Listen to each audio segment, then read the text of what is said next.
దాసన్న మాడికో అంటే చేసుకో, ఎన్న అంటే నన్ను అని అర్థం.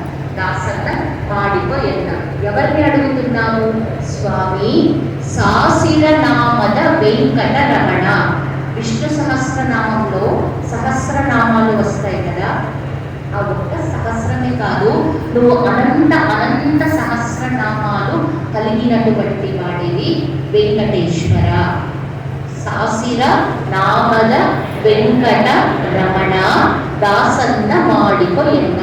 ఏడుకొండల స్వామి అయినటువంటి వెంకటేశ్వర స్వామి నన్ను, ప్రతి ఒక్కరూ చెప్పుకోవాలి నన్ను అంటే మనమంతా సింగిల్స్ కదా, నా స్వరూపం వేరు, నీ స్వరూపం వేరు, జీవి జీవికి భేదం ఉంది.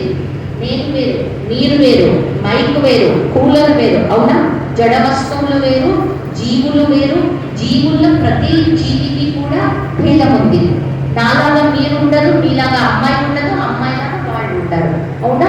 ప్రతి ఒక్కరూ వారి వారి స్వంతంగా చెప్పుకోవాల్సింది ఏమంటే నన్ను ఎన్న అంటున్నారు. అంటే నన్ను నీ దాసునిగా చేసుకో. ఎవరు నువ్వు అంటే సాసిరనామద వెంకట రమణ, వెంకటేశ్వర నన్ను దాసురాలిగా నీ చేసుకోవాలి. నెక్స్ట్ దృఢభక్తి నిన్నల్లి వేడి. దృఢభక్తి అంటే నీ మీద నాకు ఎప్పుడు కూడా అపనమ్మకం ఉండకూడదు. సర్వకాల సర్వావస్థలో రక్షించేటువంటి స్వామివి నీవే, నీ వల్లనే మేము జీవనాన్ని గడుపుతున్నాము. అలాంటి భక్తిని, శరణాగతిని నాకు ఇవ్వు. దృఢమైనటువంటిది అంటే భగవంతుని శరణాగతి వేడితే ఖచ్చితంగా ఆయన మమ్మల్ని రక్షించే తీరుతాడు. 108 ప్రదక్షిణలు వేస్తారు గుడికి. అనుకున్న పని కాదు. ఎందుకు తెలుసా? ఏదో మీకు ఈ జన్మలో తీరదు. అలాంటి కోరికలు పెట్టుకుంటే 108 ప్రదక్షిణలు కాదు, 1000 ప్రదక్షిణలు వేసినా తీరవు. మనం వేడుకోవాల్సింది భగవంతుని కేవలం భక్తులుగా ఉంచమని, భగవంతుని మీద భక్తి పెంపొందించు అని కేవలం 2 అడగాలంతే. ఏమి ఇవ్వాలో ఏమి ఇవ్వకూడదో భగవంతునికి అంతా తెలుసు. మనం అంగడికి పోతాం, 10 రూపాయల ఒక ఏదో చిన్న పట్టు తీసుకుంటాం అనుకోండి, వాడు 10 రూపాయలే ఇస్తాడు కానీ కేజీ ఇస్తాడా? ఎందుకు ఇవ్వాలి కదా, డబ్బించారు కదా. 10 రూపాయలు ఇచ్చారు. మరి మనం కూడా అంతే, భగవంతునికి ఎంత సమర్పించింటామో ఆయన అంతే ఇస్తాడు. అందుకనే మనం సర్వం సమర్పించుకోవాలి. రోజు చెప్పాలి దేవుడికి, స్వామి ఇది ఇచ్చింది నీవే, స్వామి ఇది ఇచ్చింది నీవే, ఇదంతా నీదే నీదే నీదే అంటే భగవంతుడు అంటాడు, నాది అన్నావు కదా, మొత్తం అంతా నీకే ఇచ్చేస్తాను తీసుకోపో అనేసి నీకు జీవితానికి సరిపడా కాదు, చెప్పాను కదా 7 తరాలకు సరిపడా ఇచ్చేస్తాడు. ఎప్పుడైతే అంతా నాది నాది అనుకున్నామంటే పోతాం పాతాళానికి. స్వామి నీది, నా నీ డిఫరెన్స్ చూడండి. నాది అన్నామంటే సర్వనాశనం, నీది భగవంతుడు అన్నామంటే మొత్తం అంత మాకే ఇచ్చేస్తాడు. కాబట్టి అక్కడ ఏముందనమాట, దృఢభక్తి నిన్నల్లి వేడి నా అడిగెర ఉమెనయ్య అనుదిన పాడి. నేను రోజు నీ పాదాలకు శరణు వేడుతున్నాను. ఏమని? దృఢభక్తి నాకు ఇవ్వు స్వామి అనేసి వేడుకుంటున్నాను. దుర్బుద్ధి ఫస్ట్ చరణం దుర్బుద్ధిಗಳನ್ನೆಲ್ಲ ಬಿಡಿಸಾವು. ఫస్ట్ మన మనస్సులో ఉండేటి చెడు గుణాలు, అరిషడ్ వర్గాలు మనలో ఉంటాయండి. 24 తత్వాలు మన దేహంలో ఉన్నాయి. 24 తత్వాలు ఎలా దేవతలు ఉంటారో అలాగే 24 తత్వాల రాక్షసులు కూడా ఉంటారు దేహంలో. ఏదైనా మంచి పని చేయాలి అంటే దేవతల ప్రేరణ, చెడు పని అంటే టీవీ చూడు, సీరియల్ చూడు, గుడికి పోవద్దు, పారాయణం చెయ్యొద్దు, పాట నేర్చుకోవద్దు, ఇవన్నీ కూడా రాక్షసులు ప్రేరేపిస్తారు. చేస్తామా వద్దా, చెయ్యాలని చెయ్యిలో పట్టుకుని దాన్ని ఇవ్వరు. అది నీది కాదది, అది లోపల ఉండి నడిపించే యొక్క దేవతలది. మనం గట్టిగా ఎప్పుడైతే భగవంతుని వేడతాం, ఏమని? దుర్బుద్ధి గడనెల్ల విడిసో. ఇవ్వకూడదు అని మనసు వస్తుంది కదా, అదే దుర్బుద్ధి. వెళ్ళకూడదు అని మనసు వస్తుంది కదా, అదే దుర్బుద్ధి. దుర్బుద్ధి అంటే చెడు బుద్ధి అని అర్థం. అలాంటివన్నీ కూడా మాన్పించు వెంకటేశ్వర. ದುರ್ಬುದ್ಧಿಗಳನ್ನೆಲ್ಲ ಬಿಡಿಸೋ, ನಿನ್ನ కరుణ కవచವೆన్న హరణంకి కొడిసో. నీ యొక్క కరుణ కవచాన్ని మా హరణము అంటే శరీరానికి తొడిగించు. ఎప్పుడు తొడిగిస్తాడు అంటే నీ దాసుని అని శరణు వెళ్ళినప్పుడు ఆయన తొడిగిస్తాడు. చరణ సేవయనని కొడిసో. శ్రీవారి సేవకు వెళ్ళిన వాళ్ళు చాలా మంది ఉన్నారు, అవునా? ఎంతమంది ఉన్నారు చేయకండి? మ్యాక్సిమం ఉన్నారు. మీరు శ్రీవారి సేవకు వెళ్ళి వచ్చిన తర్వాత సన్నిధిలో మీకు సేవ వేసినప్పుడు, అక్కడ వెంగమాంబ హాల్లో భోజనం వడ్డించినప్పుడు, దేవునితో మాలలు కట్టినప్పుడు అయిన అనుభూతి మేము పెట్టుకోవడానికి కట్టుకున్న పూలల్లో ఉంటుందా? మీరు ఎంత గొప్పగా ఒక నెల రోజుల పాటు పక్కింటి వాళ్ళకు వీళ్ళు చెప్తూనే ఉంటారు, మాకు ఇది దొరికిందండి, మాకు ఆ ప్రసాదం దొరికిందండి, దేవుని సన్నిధిలో వేశారండి. నేను దేవుణ్ణి అంటే ఆ ఆనందం ఉంది కదా, ₹1,00,00,000 ఇచ్చినా మీకు అది దొరకదు. అది భగవంతుని యొక్క ఇది అన్నమాట, ఆయన పవర్ అది. అందుకే ఇక్కడ ఏమంటే చరణ సేవ అనేది కొడిసో.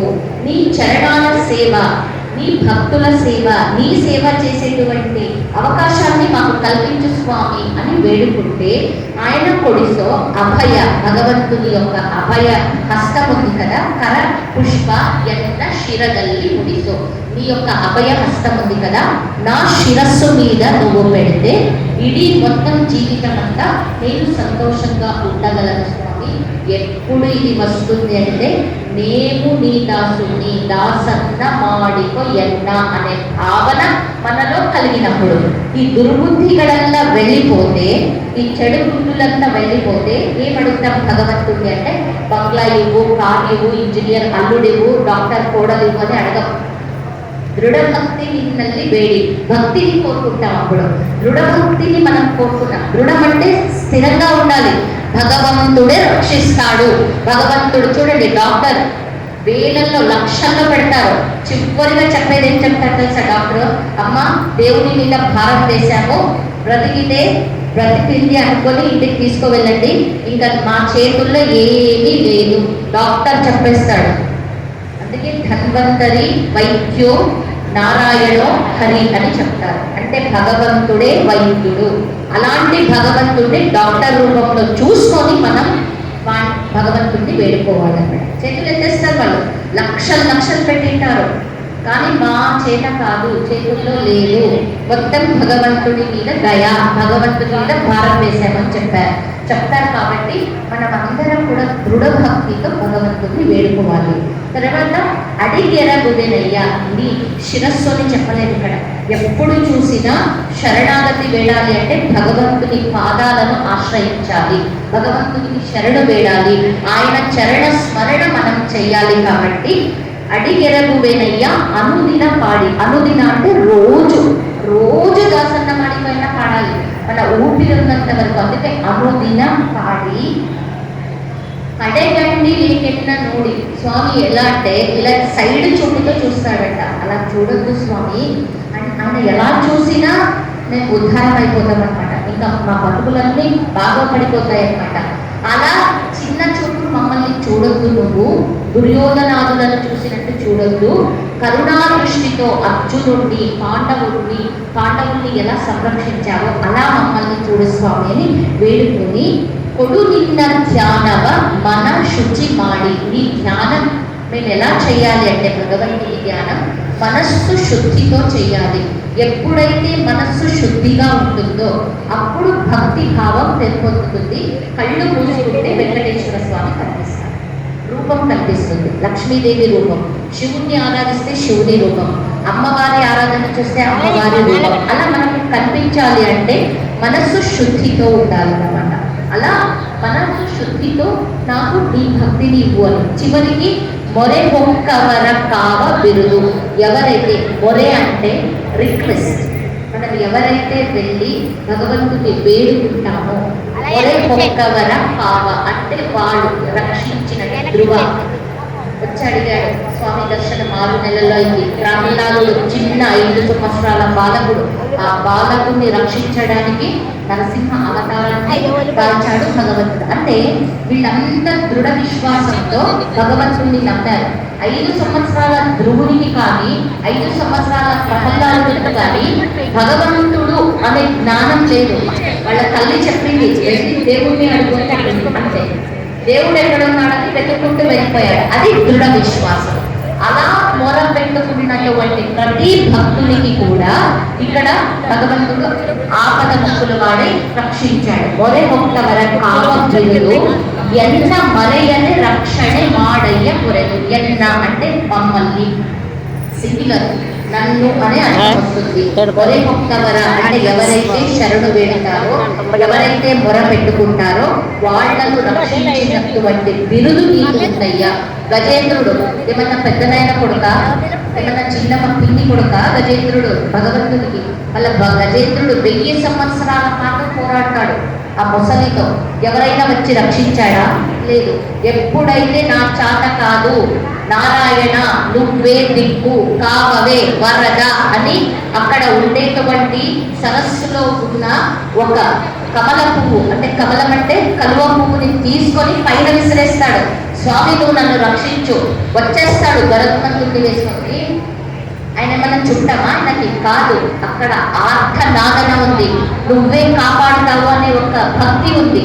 ఆ భక్తికి మనం అందరం కూడా ఒక రకంగా గజేంద్రులనే అనుకోవాలి. రోజు మనకు మొసలి కాట ఉంటుందన్నమాట. అంటే ఈ సంసార బంధనం, ప్రాబ్లమ్స్ ప్రాబ్లమ్స్ ప్రాబ్లమ్స్, ఆ ప్రాబ్లమ్స్ నుంచి బయటపడాలి అంటే మనం భగవంతుడి శరణు వేడాలి. మొరే ఒక్కవర కావ బిరుదు ఎన్న మరయదే, నన్ను మర్చిపోకుండా నువ్వు రక్షించు, స్మరించు. రక్షణೆ మాడయ్య పొరెదు దురితగಳೆಲ್ಲವ తరిదు. ఈ జన్మలోనే కాదు, ఎన్ని జన్మలు నేను ఎత్తినా, ఏ వృక్షంగా ఉన్నా, ఏ క్రిమి కీటకంగా ఉన్నా భగవంతుడే నువ్వే రక్షిస్తావు, ఆహారాన్ని అందిస్తావు అనే జ్ఞానాన్ని మనకు ఇవ్వు తండ్రి అని ఇక్కడ పురందర దాసుడు భగవంతుడిని పురందర విఠల ఎన్నన్ను పొరెదు, మమ్మల్ని రక్షించు అని వేడుకుంటున్నారు. ఇది దాసన్న మాడిపోయిన పాట యొక్క